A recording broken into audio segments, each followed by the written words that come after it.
Now, let's move on to Meghan Markle. I love this story about her unsold jam overflowing at Netflix headquarters.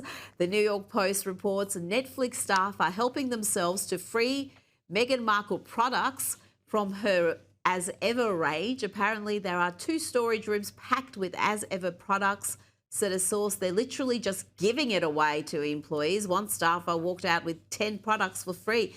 Alex, I thought supposed to be really sought after, hard to get, scarce product. But they're saying that Netflix is stacked with jars of jam and candles and wine and Meghan's famous flower petal sprinkles, and they're having to give it away. Well, I'll be honest. It's kind of my guilty pleasure. I like the royal family. I like looking into it, for whatever reason. And I used to think that Meghan was kind of a victim, because she really wasn't that accepted by the people in London or England for that fact or for that matter. And I used to think, she was kind of a victim. But the more you hear from her and the more you just watch of her on her fake show that nobody watches, she's just very unlikable. She takes herself way too seriously. She's trying to sell all these products that nobody wants to buy. So really, I'm not surprised. And I want to like Meghan Markle. I really do. But she's just so unlikable, just like all of her products, that she can't even give away.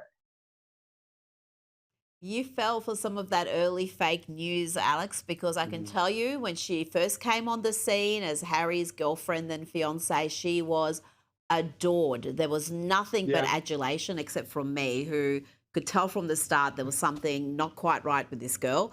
But yeah, it took, eventually, people saw through the act, but she had everyone fooled. She was getting so much positive press that it would make your head spin. Now, Nicki Minaj, talk about not getting positive press. She is being attacked by the media, by Hollywood, by the music industry at the Grammys, all for daring to speak out about the plight of Christians and for pledging her support to President Trump. And we've got here Cardi B claiming that it's actually her, Cardi B, that the White House is obsessed with. Apparently, they watch and observe everything she does. There's a president that he knows that I'm never supported him and stuff like that.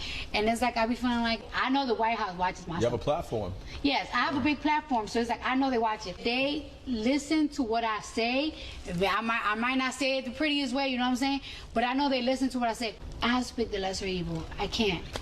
And people thought it was funny. People made fun of my accent. People made fun of my speech. People forgot that people this, and that. And it's like, y'all gonna see what's funny. Ain't funny right now, isn't it? It's really tough out here. Are things really that bad, Alex? Are you struggling in the great state of Texas? I'm doing okay and I'm very thankful for it. But Rita, what makes me upset about this clip is that before 2016, every single rapper loved Donald Trump. They all rapped about him. They all wanted to be Mm. like Trump. Nelly has a famous line about wanting to be like Trump. And so all of a sudden he becomes the president and they realize that they have to create this narrative that they never liked Trump or they don't like Trump.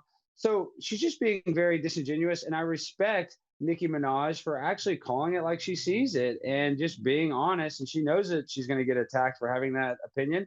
And to be honest, the more they attack somebody, the bigger and stronger that person gets. So I really respect Nicki. And I didn't even really, love her music all that much. I mean, of course, I've listened to it a little bit, but now I'm a big Nicki Minaj fan. So it's just kind of crazy. The more they try to cancel someone, I think, it has a reverse effect where actually they gain a lot more fans. Yeah, well, her records have hit the top of the charts again, but I think it's the courage that people admire also. Even people like me who don't care for celebrity opinions and think they should stay in their lane.